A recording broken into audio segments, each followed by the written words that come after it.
Je tiens déjà à remercier tous les gens qui ont participé à l'organisation. Christian Vinet, Bertin Paternité de la Cité des Jeunes. Je voudrais remercier tout de suite aussi nos deux juges qui ont accepté de se lancer dans l'aventure et de venir ce soir prendre de leur soirée pour juger de la performance de nos jeunes. Donc, Andréane Gagnon, enseignante en éthique et culture religieuse au Chêne Bleu, et Guillaume Robidoux, enseignant au Cégep de Valleyfield. Donc, déjà, je voudrais juste rappeler un peu le contexte dans lequel est apparue la Ligue de débat. C'était durant la pandémie, donc on a l'initiative de la Cité des Jeunes pour amener les jeunes à échanger puis à essayer d'amener, à les faire réfléchir pour la vision qu'ils auraient du Québec de demain, de la société de demain. Et très graduellement, on est rendu aujourd'hui avec des jeunes qui se sont rencontrés 6 fois, jusqu'à une possibilité de 6 fois en présentiel. Et là, on arrive avec la demi-finale et la finale. Donc, on a des jeunes qui sont brillants, des jeunes qui sont animés, des jeunes qui se sont engagés, qui investis pour réfléchir aux solutions dans lesquelles ils veulent vivre, des solutions pour amener dans la direction amener le Québec plus tard et le Canada. Maintenant, le premier débat qui va nous intéresser porte sur l'avortement. Et la question qui a été soumise aux demi-finalistes, donc ici, avant de vous la lire, je manquais une étape importante qui est de présenter les jeunes, pour les parents qui connaissent vos enfants, mais pour les autres, on va les présenter. Donc ici, on a Grace Dacier, Jean Franceschini, on a Dexan Aynan, Awa Jalal et Jenny Wobeng. Donc, de la Cité des Jeunes, qui sont 2 équipes demi-finalistes, qui vont aujourd'hui débattre sur la question de l'avortement. C'est un débat qui va durer 45 minutes. La question qui leur a été soumise, c'est comment devrions-nous encadrer l'avortement au Québec? Donc, on leur a soumis une problématique et, au terme de cette question, aujourd'hui, ils vont vous présenter leurs solutions. Comment est-ce qu'ils voient l'encadrement de l'avortement au Québec? Quels sont les enjeux qui sont touchés aujourd'hui? Je vais vous laisser maintenant la parole à mon collègue Christian Vinet qui va arbitrer le match de ce soir. Bonjour à tous et bienvenue à notre fabuleuse ligue de débat, mesdames et messieurs. Je sais que vous ne vous attendez pas à ça, mais on va changer le monde ce soir. Vos jeunes sont tellement brillants, sont tellement articulés, ils ont tellement des opinions originales que je suis certain que, comme moi, vous ne serez pas trop déçus de ce débat-là. Le premier débat qu'on fait ce soir est sur l'avortement. Vous imaginez, c'est un débat très sensible. Les 2 équipes l'ont préparé. Donc, c'est un vieux débat aussi qui date, mais j'ai confiance dans le cerveau bionique de nos jeunes femmes qui sont ici. Et donc, je vais simplement vous rappeler la problématique qu'on a posée derrière ce débat. Donc, la question, comment devrions-nous encadrer l'avortement au Québec? L'avortement est une réalité à laquelle les sociétés humaines ont à composer depuis des milliers d'années selon certaines enquêtes historiques et archéologiques. En effet, il est possible de retracer des méthodes abortives dans plusieurs sociétés dans les derniers siècles, voire millénaires. Ça fait longtemps que ça existe, l'avortement. Plus récemment, nos sociétés condamnaient sévèrement l'avortement, loin d'être inexistante, elle était cachée et taboue. Des militantes et des militants ont permis au gré de leur lutte de décriminaliser l'avortement au Canada. Vous savez comme moi qu'on a des grands enjeux féministes derrière ce sujet-là.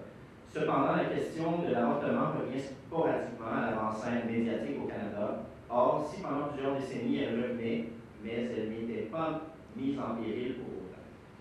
Dans les dernières années, nous avons pu constater un recul du droit à l'avortement dans les pays comme les États-Unis.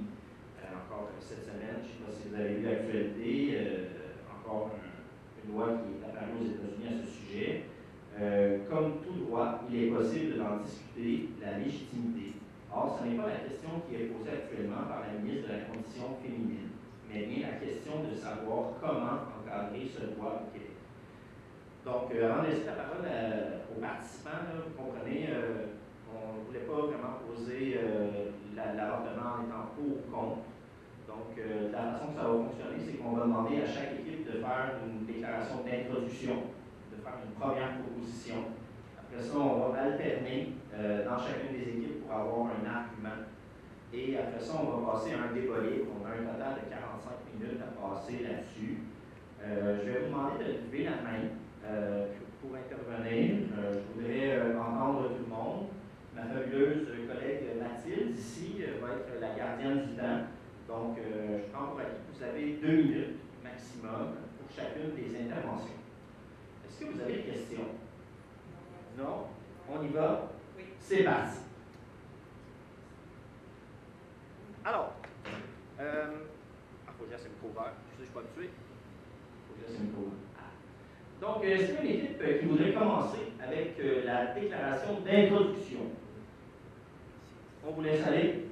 Rappelez-moi vos noms encore, je m'excuse, ma chère. Moi, c'est Vexane, ici à Jenny. Parfait. Donc, on t'écoute, ma chère. Donc, les grossesses peuvent se produire accidentellement dues à des relations sexuelles non protégées.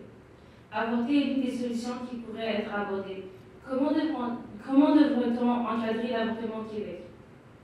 Nous pourrions créer plus d'instituts pour l'avortement afin d'avoir plus d'accessibilité et faire attention aux stupéfiants vendus sur Internet.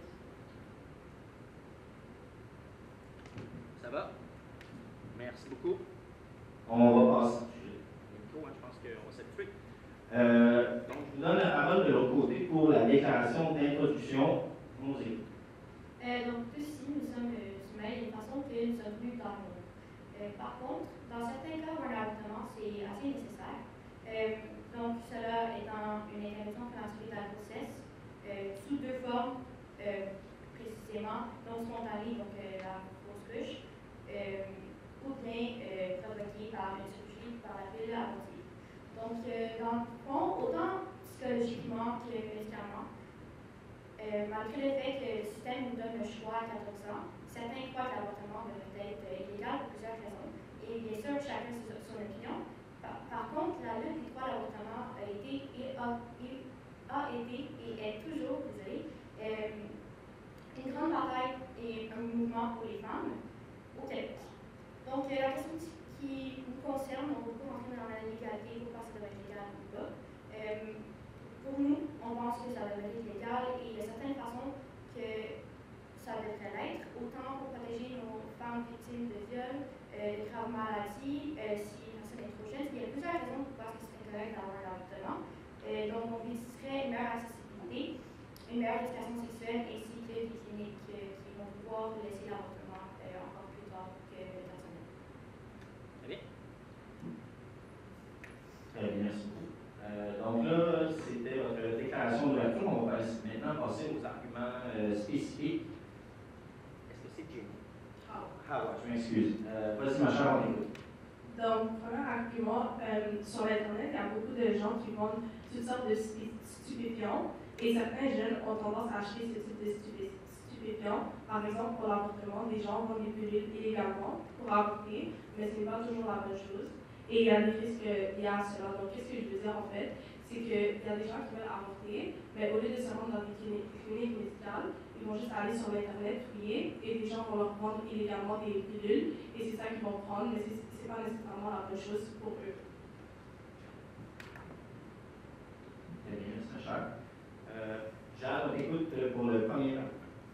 Nous, on veut rendre l'avortement légal parce que si on le rend légal, comme il y a des siècles, des décennies, les femmes trouveront un autre moyen pour se faire avorter, ce qui peut entraîner des ennuis, comme par exemple en 1962, les complications qu'entraîne un auto-avortement ou un avortement clandestin devient la principale cause d'hospitalisation des Canadiennes avec plus de 45 000 admissions.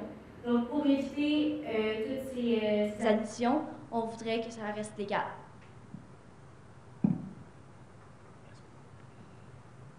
Merci beaucoup, ma chère. Un autre argument du côté de la Cité des Jeunes, on vous écoute pour l'autre argument. Donc, notre deuxième argument, c'est qu'il n'y a pas beaucoup de cliniques d'avortement partout. Donc, il n'y a pas assez d'encadrement. De plus, ce n'est pas tous les jeunes qui peuvent se procurer des moyens de contraception. Donc, ils vont juste décider de ne pas en mettre et peuvent tomber enceintes à leur jeune âge. Donc, on conseillerait plus de cliniques d'avortement partout pour mieux encadrer. Il était déjà allumé. Donc, je vous redonne une réplique avant de passer au débat libre. Notre deuxième argument, c'est qu'on pense qu'en ayant une meilleure éducation sexuelle, ça va diminuer le nombre d'avortements besoin, donc il va en avoir moins. C'est pas pour rendre ça illégal non plus, là, c'est juste qu'on pense que pour réduire le nombre, on pourrait avoir une meilleure éducation sexuelle. Dans le fond, ça amènerait trois choses. Donc, ça normaliserait parler du sexe. Les gens auraient moins peur d'en parler autant à leurs amis, à leurs chums blondes, à leurs parents. Et aussi, il y aurait une meilleure connaissance des moyens de contraception, donc pour pas devoir, à place d'aller jusqu'à devoir avoir un avortement, de pouvoir le prévenir. Donc, il va y avoir moins d'abus dans le système parce que comme c'est gratuit, il y en a certains qui vont l'utiliser comme moyen de contraception, mais en éduquant plus, il va y avoir moins d'abus. Merci beaucoup. Alors, ce que je comprends, c'est qu'on va maintenant passer au débat libre, si ça vous convient.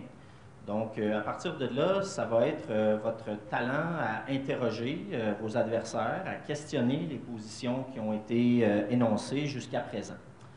Donc, je vais vous donner le premier tour de parole de ce côté-ci. C'était des jeunes. Est-ce que je comprends que je parle bien à Jane?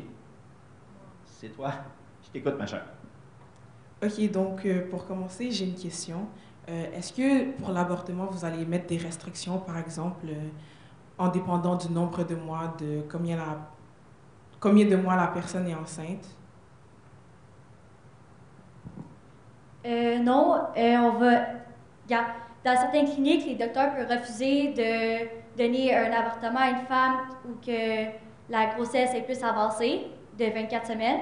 C'est pour ça qu'on aimerait, comme on a dit, on voudrait essayer des cliniques où que l'avortement à plus de 24 semaines se ferait, parce que pour X raisons, la femme peut ne pas savoir qu'elle est enceinte avant 24 semaines, ou elle découvre que le bébé a une malformation, ou etc.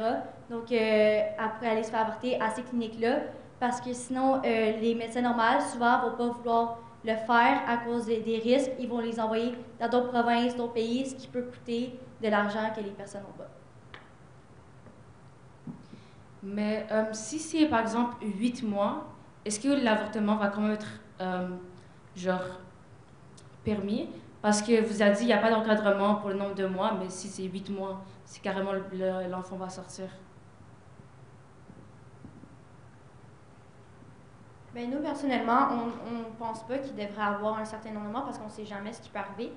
La dame, la femme en tout cas, pourrait tomber malade, mettons, puis avoir un enfant pourrait la mettre en danger. Puis je pense que je comprends pourquoi est-ce que les gens veulent mettre un certain nombre de mois, mais nous, honnêtement, on ne serait pas d'accord avec ça, juste pour le fait qu'on ne sait pas ce qui peut arriver. Et si c'est là pour mettre en danger la femme, on pense qu'elle doit apparaître pour avoir son avortement. Ouais, je comprends ce que vous voulez dire. Maintenant, vous avez parlé de meilleure éducation sexuelle, mais il y a déjà beaucoup dans les écoles chaque année des gens qui viennent pour nous parler de la sexualité et nous informer sur cela. Donc, qu'est-ce que vous voulez dire par là? On voudrait mieux l'encadrer, dans le fond, je sais pas vous, mais au primaire, c'est pas autant parler qu'on devrait. Je dis pas en première année, peut-être pas, là, c'est un petit peu jeune, mais même encore là, si quelqu'un pose des questions, on ne devrait pas devoir se limiter parce que souvent les gens ont peur qu'ils vont apprendre trop jeune, mais en apprenant, mettons, 5e, 6e année,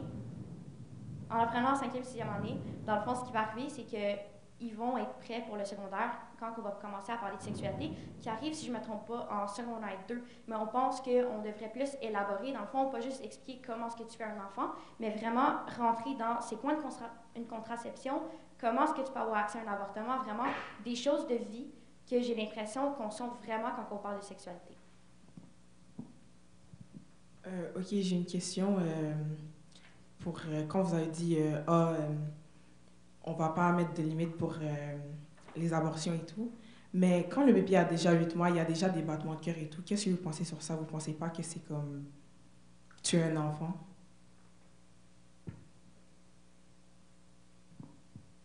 Comme on a dit, tout dépend de la situation. Certaines personnes pourraient considérer que c'est un enfant, certaines personnes pourraient considérer que c'est pas un enfant jusqu'à temps qu'il soit sorti du ventre.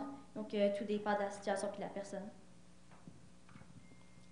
Comment vous pensez que le public va réagir à ça, vu que vous laissez comme des personnes avortées lorsque l'enfant est déjà presque né. Comment vous pensez que le public va réagir à ça? Parce qu'il y a déjà plusieurs manifestations pour bannir l'avortement, en fait. Je comprends ça très bien. Je comprends qu'il y a des gens qui ne sont pas d'accord avec, mais moi, je pense vraiment que ça revient à...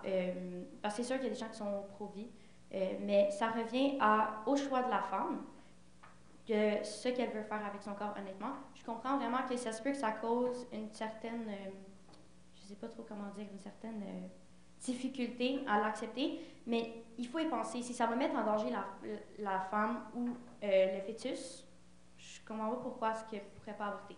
Donc, on a une question pour vous.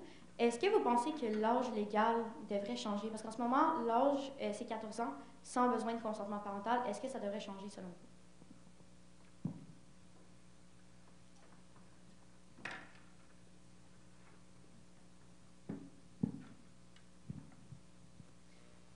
Pour le truc de 8 mois, un bébé à 8 mois, déjà, c'est même pas un fœtus.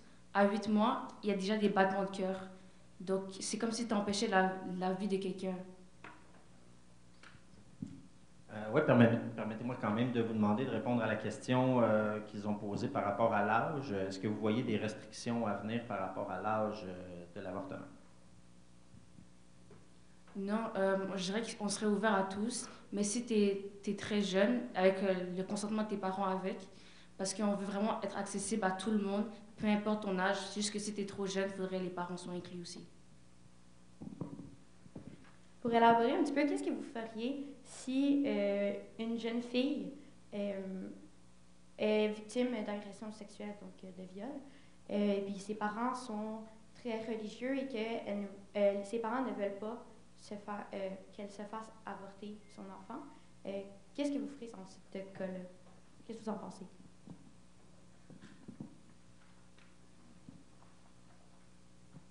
Donc ça, c'est vraiment un cas délicat.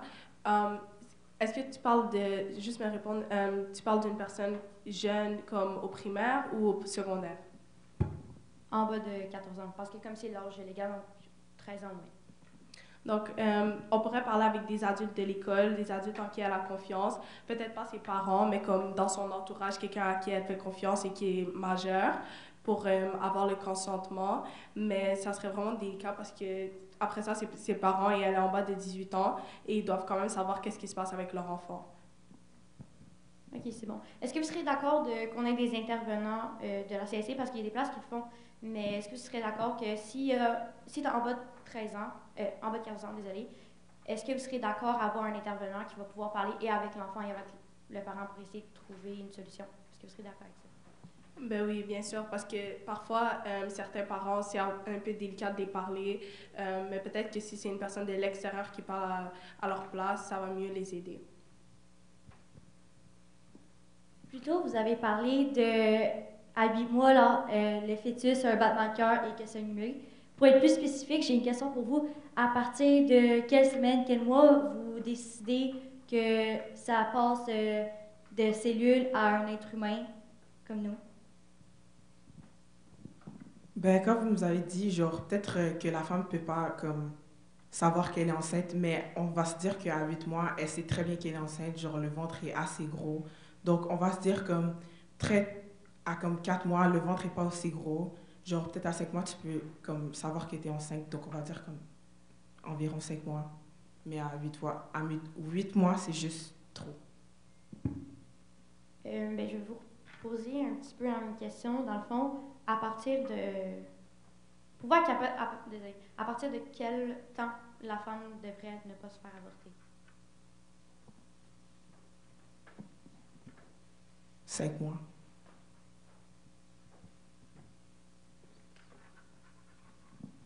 Qu'est-ce qui arrive si la femme à 8 mois découvre que son enfant est décédé dans son corps puis qu'elle voudrait se le faire avorter? Dans cette situation, c'est quoi vous diriez? Genre, si le bébé est mort dans son ventre, ben, s'il est mort, on peut le retirer. C'est pas l'avortement, ça? Ben, il est mort. Ben, elle l'avorte quand même, elle n'a pas accouché. Ben, alors oui. Oui? Ouais. OK. Bon, excusez, j'interviens. J'ai l'impression qu'on est un peu à dire la même chose avec des mots différents. Permettez-moi de rectifier, là. On est dans ce débat-là un peu à essayer de chercher le point de rupture, là. À partir de où c'est trop, à partir de où on est à l'aise de permettre un avortement, à partir de où c'est trop tard, à partir de où c'est permis. Je vous rappelle que les statistiques qu'on a là-dessus tendent à démontrer qu'il y a beaucoup d'avortements qui ont lieu dans les 2 premiers trimestres de la grossesse. Et c'est justement au 3e trimestre qu'il y a plusieurs problèmes d'éthique médicale qui se posent. Et là est la question, donc, qu'est-ce que vous faites avec ces cas qui apparaissent au 3e trimestre? Quelqu'un veut se prononcer? Oui, vas-y, Macha. En fait, j'avais une réponse comme pour la question qu'elle a posée. Donc, en fait, si l'enfant meurt, vous nous avez demandé qu'est-ce qu'on fait, mais on n'a jamais dit qu'on était contre l'avortement. Donc, comme on n'est pas contre l'avortement, on veut juste viser à mieux encadrer l'avortement.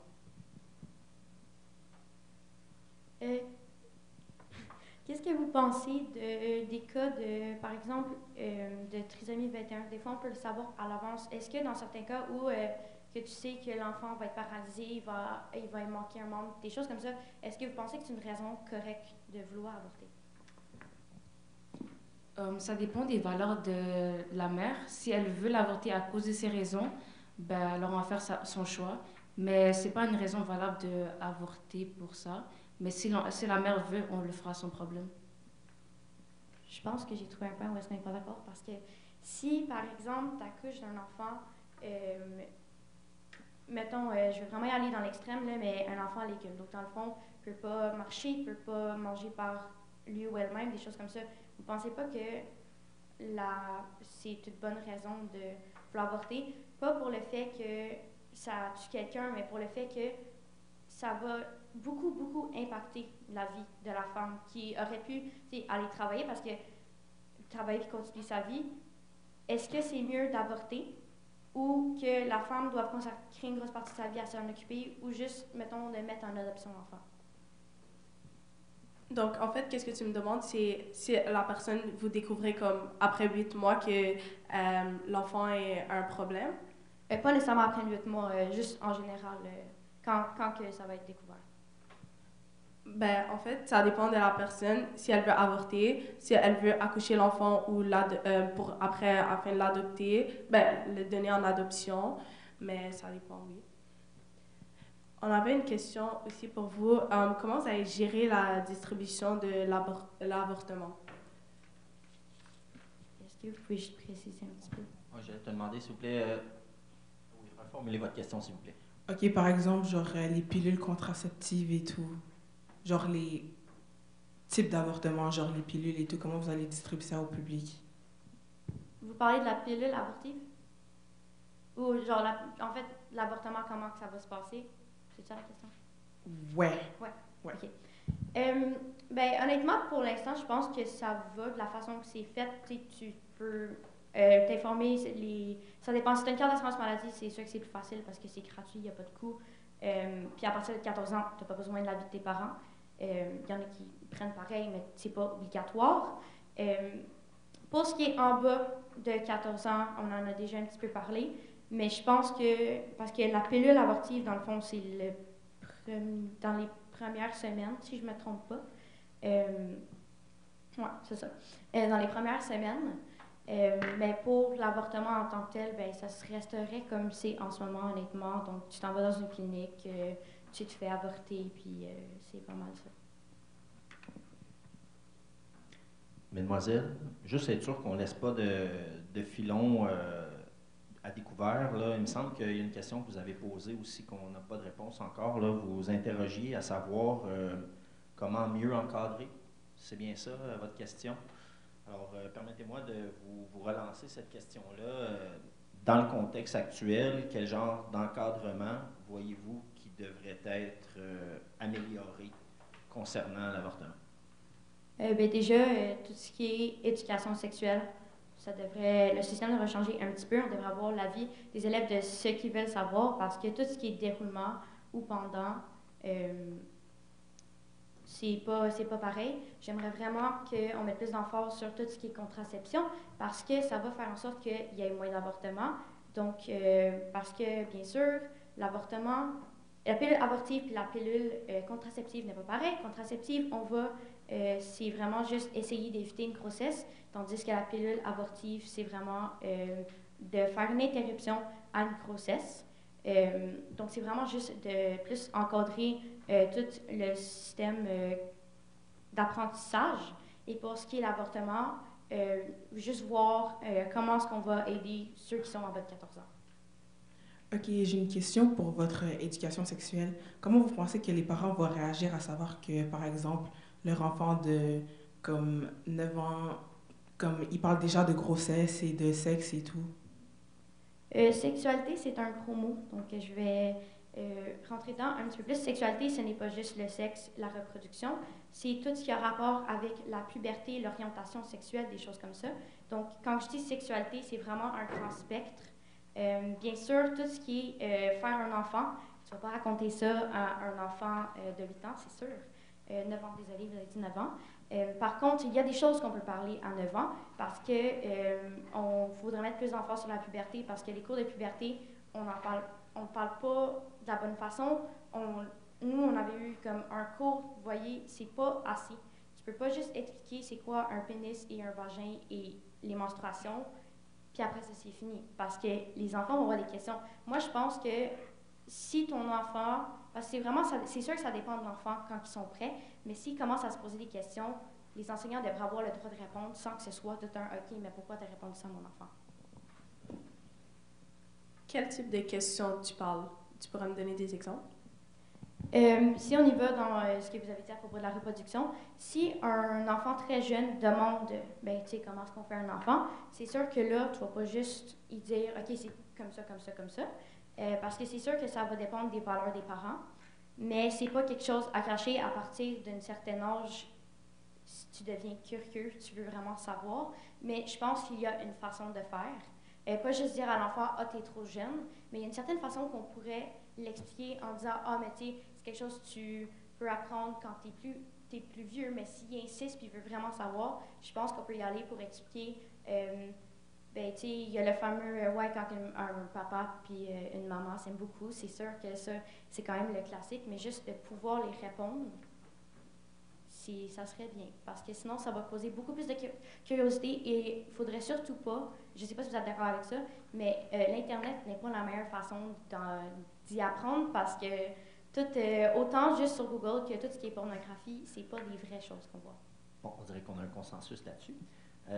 Permettez-moi aussi de vous relancer cette question-là que vous avez adressée à d'autres questions. On parlait tantôt, c'est ça la question de fond, hein? Je vous rappelle, on est dans un débat sur l'avortement et l'encadrement de l'avortement.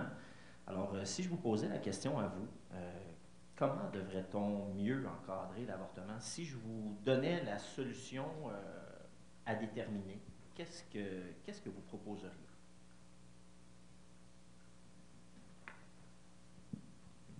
Ben, comme ce qu'on avait dit, avoir plus d'accès sur les institutions pour l'avortement, pour que les jeunes femmes soient plus à l'aise d'y aller. Et pour les pilules contraceptives, pour l'avortement vendues en ligne, on voudrait genre peut-être bloquer des sites ou faire en sorte que, parce qu'on ne sait pas si c'est des vrais, il peut y avoir de la drogue genre dangereux, au lieu d'être des vraies pilules avortement.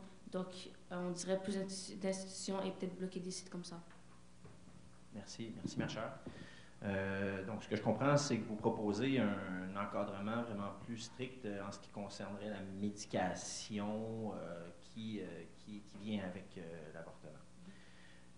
Bon, je ne veux pas prendre la pause du débat. Est-ce que vous avez une autre question à adresser à vos adversaires? J'ai une question. En fait, est-ce que vous avez parlé de l'éducation sexuelle, oui. Est-ce que vous pensez que les enfants vont être assez matures pour avoir ces cours sexuels? Parce que personnellement, nous, au primaire, je ne sais pas pour vous, mais quand c'était le temps des cours sexuels, les gens n'étaient pas très matures. Et ça, on parlait juste de vagin et pénis. Donc, parler d'avortement et tous ces trucs compliqués, est-ce que vous pensez qu'ils vont être assez matures pour ça? Comme ce qu'on a dit, dans le fond, OK. Comme ce qu'on a dit, dans le fond, ça va vraiment... C'est sûr que, on ne va pas parler d'avortement au primaire. c'est un petit peu jeune, à moins que l'enfant va demander à ses parents c'est quoi. Là, c'est les parents. Mais il faudrait juste mieux en parler dans le fond. Tout ce qui est puberté, c'est sûr que là, ça, il faut clencher ça au primaire parce que ça peut commencer plus jeune que juste. Parce que souvent, on pense que c'est au secondaire. Mais il y a beaucoup de gens que ça commence plus tôt. Donc, c'est sûr que ça, il faudrait le clencher. Tout ce qui est avortement, contraception, au primaire, c'est pas nécessairement la place pour en parler. On peut. Mais je suis d'accord avec vous pour dire que il y en a qui vont pas avoir cette maturité-là. Mais rendu secondaire 1, il faudrait vraiment commencer à en parler parce qu'en secondaire 1, tu sais, oui, ils viennent du primaire, mais ils commencent à comprendre le système, des choses comme ça, et puis ils commencent à maturer un petit peu plus. Mais on aurait une question pour vous, si ça ne vous dérange pas. Dans le fond, qu'en pensez-vous on en avait parlé un petit peu tantôt, les médecins qui refusent de faire un avortement après, je pense, c'est 24 semaines, si je ne me trompe pas. Il y a beaucoup de médecins qui commencent à refuser après 24 semaines. Vous en pensez quoi? Ben, s'il y a certains médecins, genre ça dépend des médecins, I guess, que genre ils refusent, ils pourraient aller voir d'autres cliniques à côté, peut-être qu'ils voudraient accepter, ou sinon on pourrait mettre une loi que genre les médecins ils doivent accepter. Mais sinon, j'ai une question. Si vous avez dit plus tôt, faudrait faire l'éducation sexuelle quand tu es jeune, genre au primaire, plus jeune, est-ce que vous autoriserez, genre est-ce que vous donnerez un consentement des parents, ou sinon vous donnerez juste les cours comme ça, parce que les parents sont un peu dedans inclus.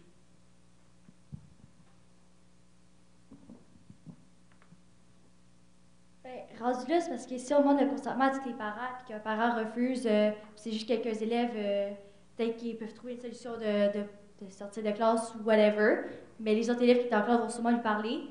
Puis sinon, genre, retournant à la question que je vous avais posée tantôt sur qu'elle a posé tantôt sur les médecins qui refusent. Souvent, les médecins qui refusent, ils vont être obligés de conseiller une autre place. Sauf que ces autres places sont très rares parce qu'il y a beaucoup de risques. Ils vont souvent les envoyer d'autres régions, d'autres États-Unis, mais vraiment loin. Puis certaines personnes n'ont pas les moyens de s'offrir ça. Mais après ça, il faut avoir un jugement critique. Et si un médecin dit non, il faut comprendre, c'est sûr qu'il va te donner une explication pourquoi il dit non.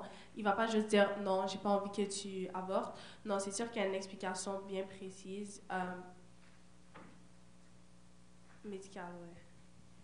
Donc, est-ce que vous serez d'accord, ça faisait un petit peu partie de nos solutions, est-ce que vous serez d'accord de faire au moins une clinique au Québec, parce que bien sûr c'est au Québec qu'on parle d'avortement, est-ce que vous serez d'accord de mettre une clinique ou est-ce qu'après 24 semaines, parce que c'est souvent là qu'on arrête de dire oui à l'avortement, est-ce que vous serez d'accord qu'il y en aurait comme une au Québec, à la place de devoir les envoyer dans d'autres régions, d'autres provinces, puis d'ailleurs il y a des provinces qui n'ont pas beaucoup de cliniques d'avortement.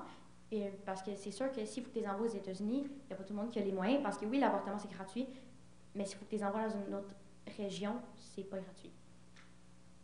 Oui, on est d'accord pour qu'il y ait une clinique d'avortement au Québec. Parce que, comme on a dit, on veut rendre ça encore plus accessible que ça l'est. Et on ne veut pas que certaines femmes essayent de s'avorter par des façons, par exemple, dangereuses pour elles et pour l'enfant. Parce que il y a quelques jours, en fait, j'ai vu une vidéo d'une jeune fille qui avait accouché et elle avait jeté son bébé dans la poubelle. Donc, on ne veut pas que des situations comme ça arrivent. Donc, oui, on est d'accord. Bon, écoutez, je vous relance.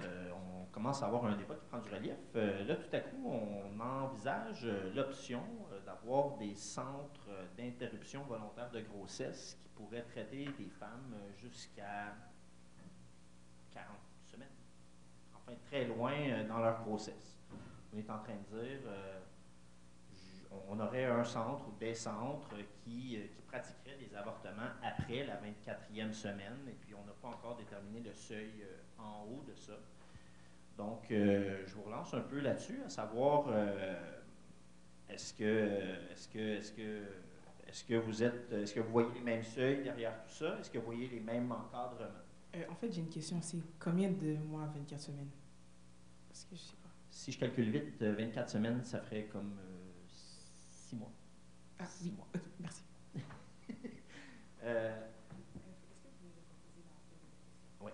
Dans le fond, la fin de ma question, c'est, comme c'est mentionné, au Québec, la loi, c'est jusqu'à 24 semaines.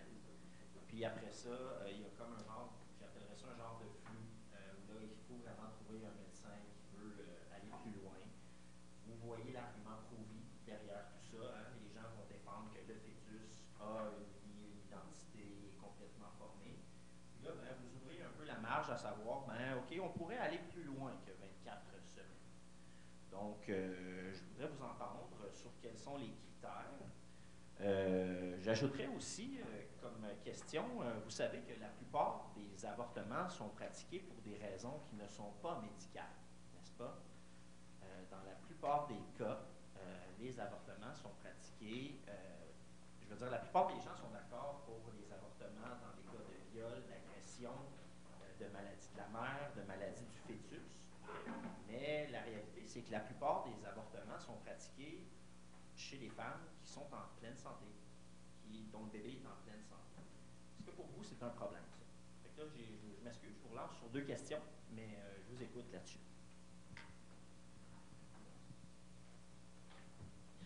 En fait, nous, vu que comme 24 semaines, c'est par exemple 6 mois, on est en fait d'accord avec le fait que le bébé est un peu trop développé pour que l'avortement soit performé.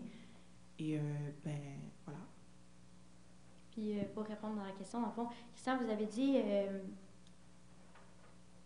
vous avez dit comme quoi que c'est pour des raisons, la plupart du temps c'est pour des raisons physiques, mais une femme qui est en santé physiquement n'est pas toujours en santé mentalement, et ça rentre aussi dedans. Parce qu'une femme, par exemple, qui va tomber en dépression, parce que ça arrive quand même assez souvent qu'une femme qui va être enceinte, autant durant qu'après, parce que c'est pas facile nécessairement, va tomber en dépression. Qu'est-ce qui arrive si elle tombe en dépression, elle accouche de son enfant? Il y a quand même des suicides reliés à avoir un enfant parce que c'est beaucoup de stress, puis il y a des femmes qui sont pas capables de le prendre. Donc je pense qu'il faut aussi regarder le côté psychologique parce que je suis d'accord sur le fait qu'il y a beaucoup d'avortements, qu'il y a des femmes qui sont en pleine santé. C'est sûr qu'il y en a que c'est pour pas des moins bonnes raisons, mais des raisons un petit peu moins valables selon certaines personnes. Il faut aussi regarder le mental, parce que c'est quand même quelque chose de très important. Ben, en fait, il y a toujours l'option d'adopter. Tu n'es pas toujours obligé de garder l'enfant, surtout si tu n'es pas bien mentalement. Tu peux le donner à une autre famille qui va bien aimer ton enfant.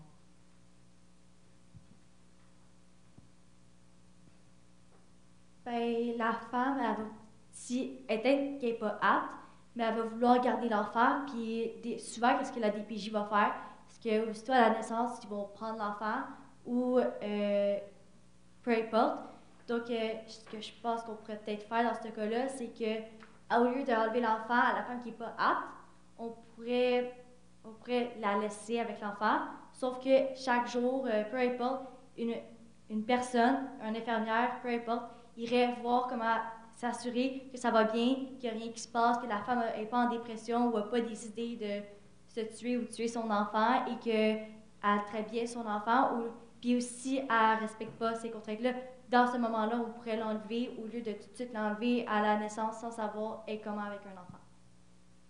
Personnellement, pour ton truc de DPJ, je pense que en fait, le fait que la DPJ ne prenne pas l'enfant si la mère n'est pas apte pour le garder, je pense que ça serait dangereux pour l'enfant.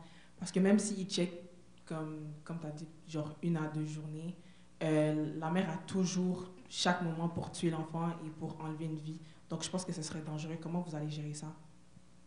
Je pense qu'on s'est mal compris si je me trompe pas. Dans le fond, non, c'est correct. Mais dans le fond, c'est pas juste... c'est sûr que si ça paraît que... Parce que les gens qui ont vraiment des troubles mentaux, mais genre vraiment graves au point que, comme elle avait dit, de tuer un enfant, ça paraît un petit peu. Ça paraît dans le regard qu'il y a des psychologues aux hôpitaux, tu sais, si les médecins ont un certain, ou les infirmières ont un certain soupçon, ils peuvent les envoyer pour aller les voir. Donc, si c'est vraiment au point où est-ce que tu penses qu'elle va tuer son enfant, c'est sûr que tu ne vas pas laisser l'enfant avec elle pour des raisons un petit peu claires, on va dire ça de même.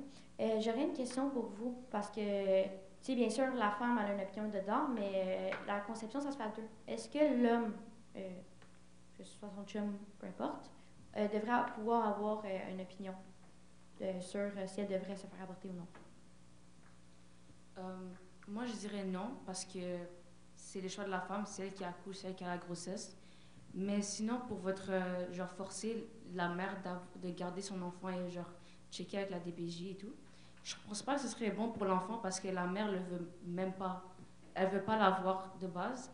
Donc, si elle serait forcée, je crois que la qualité de vie serait mauvaise. Donc, je crois pas que c'est une bonne idée. On n'a jamais dit qu'on allait forcer la femme. Seulement, si elle veut essayer de garder l'enfant, c'est là qu'on ferait qu'est-ce qu'on a proposé. Mais si elle veut pas l'enfant, qu'elle admet l'enfant en adoption, on n'a jamais dit qu'on voulait forcer la femme à le garder. Ouais, excuse-moi. Mais au lieu de forcer, ben pas forcer, excuse-moi, qu'est-ce que tu avais dit? On pourrait l'envoyer dans une famille d'accueil et la femme pourrait s'occuper de l'enfant ou encore le donner à un membre de sa famille qui le voudrait bien, exemple sa sœur, sa mère, pour s'en occuper. Et puis la mère pourrait toujours être en contact avec son enfant. Donc sur ce, je pense qu'on est d'accord, si je ne me trompe pas. Est-ce que vous avez dit que vous n'étiez pas d'accord pour un homme qui a son opinion? Personnellement, nous, si je ne me trompe pas les deux, on pense que l'homme doit quand même avoir une opinion. Je vais expliquer un petit peu. Dans le fond, conception, ça se fait à deux. Donc je pense que l'homme a le droit de dire son opinion parce que c'est important.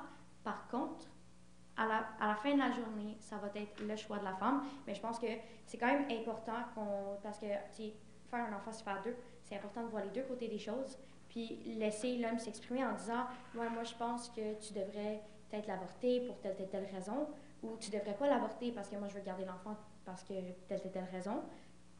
Mais à la fin de la journée, la femme décide. Alors, vous pensez que ça va servir à quoi qu'il y ait l'opinion du père si au final c'est juste la mère qui va décider par elle-même? Pour le bien-être du couple ou des mariés, ou juste pour le bien-être de l'homme, parce que c'est quand même, il y a beaucoup de psychologie là-dedans, il y a beaucoup de mental là-dedans. Donc ça va juste, parce que c'est sûr, un avortement, autant pour la femme que pour l'homme, c'est pas l'affaire la plus facile, parce que si, par exemple, l'homme voulait le garder, sauf que la femme a décidé d'avorter, c'est plus difficile pour l'homme, mais juste le fait d'exprimer comment est-ce qu'il se sent, c'est juste pour ça qu'il devrait pouvoir avoir une opinion. Ben, dans ce cas-là, il peut parler à sa conjointe, mais on tiendra plus accord avec l'opinion de la femme parce que c'est elle qui subit la grossesse. Un silence malaisant, désolé. Je vous relance. Écoutez, je ne sais pas si c'est moi qui est confus, mais il me semble qu'on dit deux choses un peu différentes. Là. Il y a quelques instants, vous mentionniez que vous seriez ouverte à ouvrir un centre d'interruption volontaire de grossesse, un centre d'avortement. Mais là, tout à coup, vous dites, mais pas après 24 semaines, et vous suggérez qu'après 24 semaines, l'adoption soit une solution qui soit privilégiée sur l'avortement. Pourriez-vous préciser votre pensée là-dessus? Ça veut dire que vous diriez à une femme qui veut se faire avorter, non, tu fais adopter à la place. Est-ce que je comprends bien? Ben, en fait, le truc, c'est que après 24 semaines, on a vraiment genre laissé le temps pour que la femme voit qu'elle est enceinte et qu'elle prenne la décision. 6 mois, c'est pas trop long, mais c'est pas trop court, donc on pense que c'est une durée assez longue pour décider si elle veut avorter ou non. Et ensuite, ben, on pense que ben, si elle n'a pas décidé d'avorter avant les 6 mois, ben, c'est qu'elle ne voulait pas avorter. À ce moment-là, la solution, ce serait l'adoption. Parfait. Est-ce que vous avez des questions ou d'autres arguments? Ne soyez pas gênés, j'ai plein de questions. Allez-y. Il y a un sujet qu'on n'a pas parlé, que j'aimerais juste vous lancer, vous me direz ce que vous en pensez. Dans le fond, on parle beaucoup de femmes qui ont leur carte d'assurance maladie, mais c'est sûr que ceux qui viennent d'autres pays, ils l'ont pas directement quand ils viennent. Donc, comment voyez-vous le fait que c'est sûr qu'ils peuvent s'en procurer une, mais ça se fait pas en 2 jours. Si une femme immigrante voulait se faire avorter, ça coûterait, là ça va l'air un peu extrême, mais c'est parce que ça dépend du stade de la grossesse, ça dépend des conditions médicales, puis ça dépend de la clinique. Mais ça varie entre 200 et 3 000 $ sans carte d'assurance maladie. Donc, est-ce que vous pensez que les immigrants devraient être mieux encadrés dans ça? Si je comprends bien votre question, vous parlez de, par exemple, si quelqu'un vient ici et n'a pas encore de genre assurance maladie.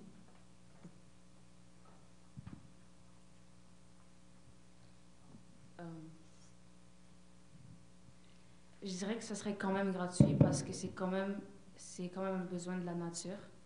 Même s'il n'y a pas de carte d'assurance maladie, si tu es là, tu es là.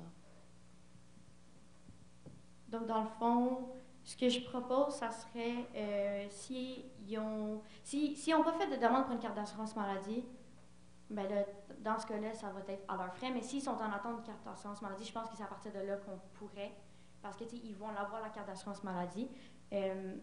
Mais si, parce que moi, je ne serais pas d'accord avec s'ils arrivent et ils ne veulent pas de carte d'assurance maladie, donc ils ne vont pas payer leur assurance pour ça. Ils ne devraient pas l'avoir gratuit comme tout le monde s'ils ne vont pas faire les mêmes choses que tout le monde. Je ne sais pas si vous êtes d'accord avec ça.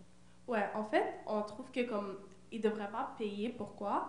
Parce que déjà, ils payent des taxes quand ils sont arrivés et c'est sûr qu'éventuellement, ils vont demander pour une carte d'assurance maladie et là, ils demandent pour l'avortement et peut-être qu'ils n'ont pas exactement ce montant, ils ne sont pas stables financièrement pour l'instant, peut-être qu'ils viennent de fuir une crise dans leur pays, on ne sait pas qu'est-ce qui se passe c'est quoi leur situation actuelle, donc c'est vraiment dur de pouvoir dire. Ça dépend de chaque situation, c'est sûr. Mais entre 200 et 3 000 $, c'est vraiment beaucoup. Donc, si je ne me trompe pas, on est d'accord là-dessus. Bien, en autant qu'elle va avoir une demande pour une carte d'assurance maladie. Parfait. Et aussi, il y a des gens, ils viennent au Canada justement pour des avortements parce que, par exemple, il y a des États aux États-Unis qui n'ont pas le droit. Du coup, ils viennent ici pour avoir un avortement. Du coup, il faudrait les privilégier aussi. Je m'excuse. Un autre silence malaisant. Je veux juste attirer votre attention qu'on avance très bien dans ce débat. Il nous reste à peine 3 minutes de débat de prévu. Donc, je vais m'assurer que chaque personne, chaque table peut parler, mais je vais vous inviter à un petit peu formuler un genre de conclusion. Qu'est-ce qu'on a peut-être mal considéré de vos arguments? Qu'est-ce que vous auriez aimé appuyer un peu plus? Qu'est-ce qu'on a oublié de dire? Qu'est-ce qui est important? Quelle est votre position définitive derrière tout ça? Donc, je vous invite à vous diriger vers une conclusion, s'il vous plaît. Donc, comme nous avons dit, on veut vraiment mieux encadrer l'avortement en le rendant plus accessible, mais on a aussi dit qu'on ne voudrait pas que ça soit accessible après 24 semaines, et on est toujours sur ce point. Et voilà. Merci. La parole vous revient, inquiétez-vous pas, il vous reste quelques minutes. Jade, on t'écoute? Nous, en conclusion, on pense toujours qu'on devrait avoir une meilleure éducation sexuelle. On devrait avoir au moins une clinique par province qui offre des services d'avortement plus haut que 24 semaines. Et on pense aussi on devrait avoir aussi une meilleure accessibilité à l'avortement normal. Est-ce que ceci conclut? Oui. Écoutez, je vais conclure d'abord pour vous, premièrement, avec des félicitations aux deux équipes. Un débat très relevé que vous nous avez offert. Vraiment bravo. Je suis ému de votre bienveillance et votre compassion envers les femmes qui traversent ça. Fait que vraiment bravo pour votre maturité dans ce débat-là. Je vous félicite les deux équipes. Et voilà, merci beaucoup et merci à tous. Merci à tous.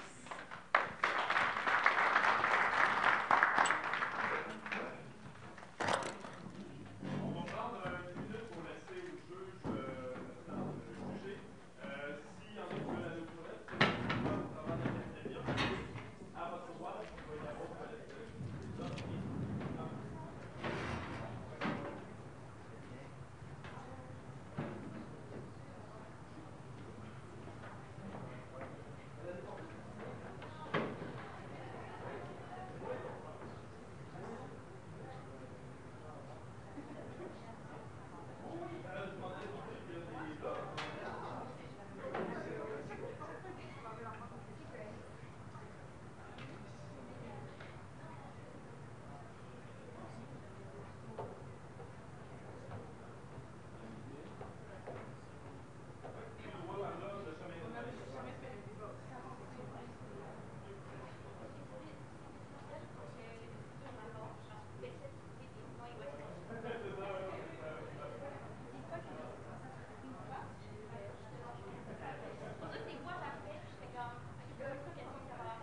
Donc, nous allons annoncer les gagnants les gagnantes pêchent?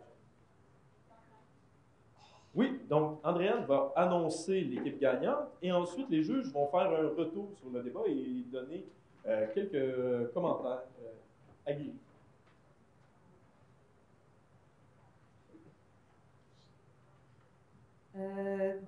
Bonjour.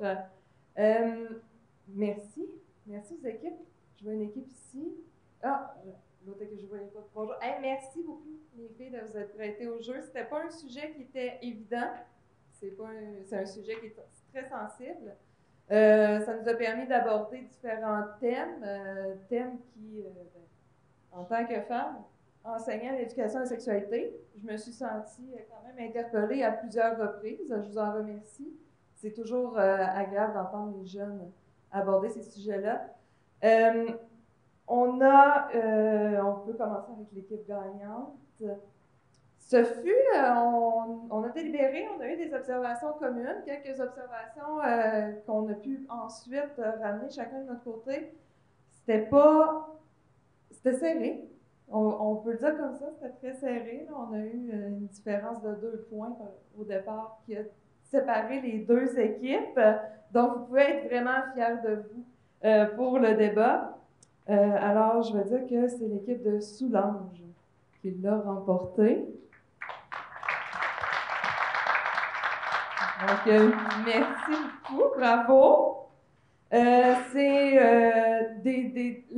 relancer les deux équipes avec des questions, ça a été quand même bien vu. Les stratégies utilisées ont été sensiblement les mêmes des deux côtés. C'est au niveau de la justification de certains points de vue que là, vous êtes allés chercher des points supplémentaires, d'aller chercher, on va utiliser un mot d'éthique, des repères, pour venir justifier ces points de vue. On aime ça, donc d'amener des statistiques, d'amener des points. Mais c'est ça, c'était assez... on a eu des beaux échanges, des bonnes reconnaissances aussi, des points d'un côté et de l'autre, de « Ah, je vous concède qu'on pense la même chose. » C'est un débat qui se veut dans la bienveillance et le respect. On apprécie beaucoup. Donc, bravo aux deux équipes. Bravo!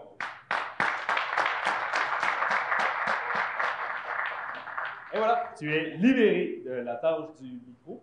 Et maintenant, nous allons passer au débat final de la soirée, qui compte 2 débats.